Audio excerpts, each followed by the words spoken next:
Bonjour Abdoulaye. Bonjour. Comment ça va? Je vais bien. Prêt? Prêt, oui. Est-ce que tu peux nous parler de Abdoulaye? Qui est Abdoulaye? Abdoulaye est un jeune ingénieur. Il est chef de la division contrôle et suivi au niveau de la direction de l'assainissement du ministère de l'eau et de l'assainissement. Qu'est-ce que tu fais tous les jours? Ce que je fais tous les jours, j'ai sous ma responsabilité 3 chefs de bureau. Un chef de bureau contrôle, un chef de bureau technique et suivi, un chef de bureau qui est en charge de la police et de l'assainissement. Donc, journalièrement, je suis en charge de coordonner un peu ce qu'ils font, mais aussi de remonter tout ce qu'ils font au niveau de la direction. Et avec le directeur en tant que tel aussi, je suis un peu son conseiller sur le domaine. Qu'est-ce que tu aimes dans ton travail? Ce que j'aime dans mon travail, c'est quand je sers, je sens que je suis en train de servir aux populations. Si on a des activités, des ouvrages ou une réalisation où quand même au bénéfice de ces populations, tant que je sens que les populations sont satisfaites, donc je me sens satisfait aussi moi aussi. Ok. Jeune ingénieur, est-ce que tu as toujours servi dans le public? Oui, j'ai toujours servi dans le public. Est-ce que tu penses que le public te donne l'opportunité vraiment d'avoir de l'impact dans la vie des populations? Oui, je ne peux pas minimiser ce que j'ai fait et les impacts aussi que je subis parfois avec les populations. Sauf que aussi le public a ses réalités. Il a aussi ses contraintes. Parfois, on a du mal parfois à ne pas se retrouver dans certaines lourdeurs. Et ce qui crée souvent le fait qu'on tente parfois d'y aller parce qu'on a comme l'impression parfois que ces lourdeurs aussi impactent sur les impacts aussi des populations. Excellent. Le public depuis longtemps, il y a des difficultés, mais tu tiens quand même. Oui. Est-ce qu'il y a eu un moment dans ce parcours où tu t'es dit « Ouh, là, je pense que je ne pourrai plus ». Oui. Qu'est-ce qui s'est passé? J'étais nouvellement affecté au niveau d'une structure de santé, un hôpital national. Parce qu'initialement, j'étais au niveau du ministère de la Santé. Et après l'affectation, étant subi une formation, à la suite d'une formation supérieure, après la prise de service, déjà avec l'affectation, je me sentais plus ou moins honoré parce que je me disais que j'allais valoriser davantage mes connaissances professionnelles. Mais dans ce ministère aussi, je voyais peut-être être beaucoup plus en service à ces malades, à certaines populations. Les hôpitaux à Dakar, les gens aussi ont des difficultés, surtout les gens de la localité d'où je venais, les parents. Si on avait la malchance d'être référé au niveau des hôpitaux, si vous n'avez pas quelqu'un qui vous accompagne, souvent c'était des difficultés. Et après cette affectation, je pensais être dans des dispositions de mieux servir ces populations. Et après ma prise de service, j'ai fait 1 mois où je n'étais pas, en tout cas, dans les situations que j'espérais. Parce que déjà, l'acte qui devait confirmer officiellement ma responsabilité n'était pas fait. On ne m'avait pas remis de bureau. Et pendant tout ce mois, j'étais en train de poireauter un peu au niveau des bureaux, tout en essayant tant soit peu à exercer mes charges. Et un jour, un responsable de l'administration m'a appelé la veille pour me dire qu'il avait besoin de moi. Et naturellement, le lendemain matin, je suis à son bureau. J'ai pris place et lui aussitôt il s'est relevé pour fermer à double tour la clé du bureau. Il a fait rac, rac et ça m'a un peu surpris Je m'attendais à qu'est-ce que j'avais fait pour peut-être qu'on puisse refermer le bureau. Et à ce moment, il m'a dit, oui, Abdoulaye, je sais que tu es jeune, tu es ambitieux, tu as une nouvelle responsabilité. Mais je veux, en tout cas, nous voudrons t'expliquer sur comment on travaille, on fonctionne à l'hôpital. Et pour mon département, il m'avait dit, dans les marchés qui devaient être mis en œuvre, la pratique, c'était que une fois les commandes faites au niveau du fournisseur et que les fournitures, parce que c'était beaucoup plus des fournitures et des consommables, est-ce que ces produits soient livrés, on devait récupérer une seule partie, en tout cas pour les besoins de l'hôpital, et l'autre partie devait être retournée à ce fournisseur qui devait en échange transformer ces produits en argent qu'on devait se distribuer entre responsables. Et c'était un peu la pratique. En ce moment, c'était très compliqué pour moi lorsqu'il m'expliquait parce que c'était très confus de par la formation que j'avais suivie et mon éducation de base. C'était pour moi inconcevable que je puisse en tout cas m'adonner à ces pratiques. Et j'avoue que ce jour-là, malgré la climatisation, je sentais que je suyais même. Et certainement lui aussi ayant peut-être le même sentiment. Pour me convaincre davantage, il m'a posé 2 questions. Il m'a dit, est-ce que tu étais véhiculé? Je lui ai dit non, je ne suis pas véhiculé. Il m'a dit, en tout cas, si tu collabores à cette pratique, dans les 6 prochains mois, tu auras le véhicule que tu souhaiterais. Et la deuxième question, est-ce que tu as une maison à Dakar? Je lui ai dit non, je n'ai pas de maison. Il m'a dit en tout cas, si vous acceptez de collaborer, dans les 6 prochains mois, vous allez avoir la maison que vous voulez à Dakar. Et c'était très compliqué pour moi. Et on s'est séparés comme ça. Je dis ok, d'accord, je vais voir. Et depuis ce jour-là, ils ont senti que moi, je n'étais pas du tout dans les dispositions de s'adonner à ces pratiques. Et c'est en ce moment où j'ai subi une diabolisation, de la désinformation. Parce que l'information qui coulait, c'est qu'il y avait des ruptures qui étaient faites express pour donner comme motif que c'est moi-même qui étais à l'origine de ces ruptures, de ces blocages. Et l'information commençait à circuler au niveau de cette structure. Et bon, il fallait que je quitte. Je ne pouvais plus supporter. Étant jeune, j'ai dit non, je pouvais peut-être servir ailleurs.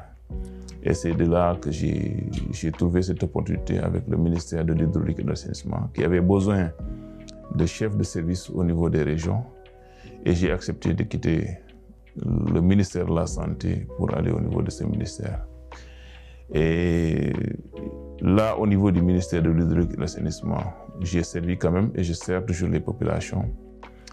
Malgré que j'ai eu vraiment un regret, parce que je pensais peut-être être beaucoup plus efficace et mieux servir les populations lorsque je continue en tout cas au niveau de cette structure sanitaire. Voilà. Ça brise le cœur. Oui, ça a brisé mon cœur parce que je sais que mes parents continuent peut-être à souffrir là où je pourrais en tout cas les venir en appui. Moi aussi, je pensais que j'avais pas... Avant ce poste, j'avais occupé le même poste, mais en région. Mais quand même, avec ce nouveau poste, je pensais en tout cas être beaucoup plus dans les dispositions de servir et d'être... Parce que aussi, ce poste de responsabilité avait cumulativement des avantages qui devaient me valoriser davantage. Et étant quand même responsable au niveau de ma famille, je pensais que ce poste devait me permettre de, en tout cas, mieux venir en appui aux besoins familiaux. Et voilà. Tu laisses un poste national pour revenir au niveau des régions. C'est ça. Malgré le fait que ce poste national, on t'offrait en réalité beaucoup d'avantages. C'est ça. Pas légaux. C'est ça. Beaucoup d'avantages, une grosse corruption derrière. C'est ça. On a souvent tendance à penser que tout le monde dans l'administration s'adonne à ça. Tu avais la responsabilité de ta famille que tu as toujours et tu as décidé de laisser, de ne pas rentrer dans ces pratiques. C'est ça. Pourquoi? Qu'est-ce qui te motive derrière? Tu as parlé de ton éducation, tu as parlé de tes études. Qu'est-ce qui fait que quelqu'un dise « j'ai l'opportunité dans 6 mois d'avoir une voiture, dans 6 mois d'avoir une maison à Dakar », ce qui n'est pas le cas pour des gens qui travaillent de façon loyale et de façon intègre pendant des dizaines d'années. Qu'est-ce qui fait que tu dis non à ça? Il y a déjà cette éducation de base qu'on nous a inculquée. Dans notre formation aussi, on nous a quand même enseigné plus comment servir les populations et pas forcément se servir. Mais l'autre chose, c'est bien, en tout cas les ressources qu'on met à notre disposition, c'est des ressources pas personnelles, c'est des ressources de ces mêmes populations qui tombent malades et qui devaient les revenir naturellement. Je ne pouvais pas accepter et je ne suis pas prêt à accepter quand même qu'on puisse détourner cet argent pour des besoins personnels au profit de ces gens, de cette population qui a besoin plutôt de mon soutien, de mon accompagnement et même de prendre même de ma poche pour les... Donc c'est des choses qui, en tout cas, pour tous ces faits, je ne pouvais même pas être tenté d'aller vers ces pratiques. Ça, je pense que c'est ce qui a le plus fait que, naturellement, je n'ai même pas hésité. Parce que peut-être, on a des privilèges déjà avec son salaire, où on peut peut-être s'organiser pour régler ses propres problèmes. Il y a des populations qui n'ont pas ces avantages ou ces possibilités. Et donc, on a la responsabilité plutôt de les venir en appui plutôt que de détourner l'argent qui devait les servir à leurs soins, à la qualité des soins qui devaient être prodigués pour des avantages, pour un bénéfice personnel. Magnifique. J'aimerais savoir quand même qui est la personne qui t'a le plus inspiré dans ta vie. Est-ce que c'est important par rapport, quand tu dis ces valeurs que tu as, qui est la personne qui t'a le plus inspiré? C'est d'abord ma maman. Peut-être que si je parle d'elle, ça va me mettre dans des situations d'émotion. Parce qu'on a vécu des moments assez difficiles. On a perdu très tôt notre papa. Et c'était des situations assez compliquées parce qu'elle était la seule à pouvoir peut-être subvenir aux besoins de la famille. Il n'y avait pas de ressources. Mais malgré tout ça, c'est des valeurs qui nous inculquaient, donc de dignité, de vertu, voilà. Donc il y a tellement un ensemble de valeurs qui nous a inculquées, qui nous ont un peu forgés, qui nous ont encore poursuivis dans les carrières, parce qu'au village, il fallait très tôt quitter. Pour aller, déjà après le BFM, il fallait quitter pour aller dans les villes, à Fatick, ma région, et ensuite à Dakar où j'ai fait ma carrière au lycée et à l'université. Donc c'est ces valeurs qui m'ont le plus marqué. Et la deuxième, s'il y avait une deuxième personne, je dirais mon grand frère aîné, lui aussi qui a fait une formation en arabe et qui a étudié dans les pays arabes, qui a continué à travailler avec des revenus assez modestes, a tant soit peu fait, en tout cas, de nous accompagner dans ce cursus. Et je suis affecté par ces deux personnes parce qu'aujourd'hui, ils sont tous malades. Ma maman est malade et cloutée au lit depuis plus de 30 ans. Et cette dernière personne qui a fait toute sa carrière dans ces pays, dans des conditions pas faciles, et j'ai tenté à plusieurs reprises de le faire venir au pays pour quand même continuer à exercer. Mais bon, je n'ai pas réussi jusqu'il y a un mois environ. Il a eu un AVC au niveau dans ces pays. Et il a été rapatrié récemment au Sénégal où il suit ses traitements. Il court derrière un handicap physique et même mental. Et voilà, donc c'est ce qui fait qu'en tout cas, malheureusement, c'est les deux personnes qui m'ont le plus inspiré, qui ont conseillé une certaine référence pour moi, qui sont là, Dieu merci, en vie, mais qui sont dans des situations pas aussi faciles. Très difficile. Difficile. Et tu cherches à les rendre fiers. C'est ça. Je suis sûr que les valeurs qui t'ont inculquées, qu'ils voient toujours en toi aujourd'hui, est l'une des choses qui les rend, je suis sûr, très très fier de ce que tu fais et de ce que tu es. C'est ça. Ma dernière question, tu l'as dit en passant au début, mais j'aimerais quand même la reposer. Abdoulaye est au service de quoi? Au service de la population, je dirais. En tout cas, c'est notre domaine. Déjà, par mon cursus au niveau de la santé, on était tout le temps en contact avec ces malades. On a rendu des services avec enthousiasme.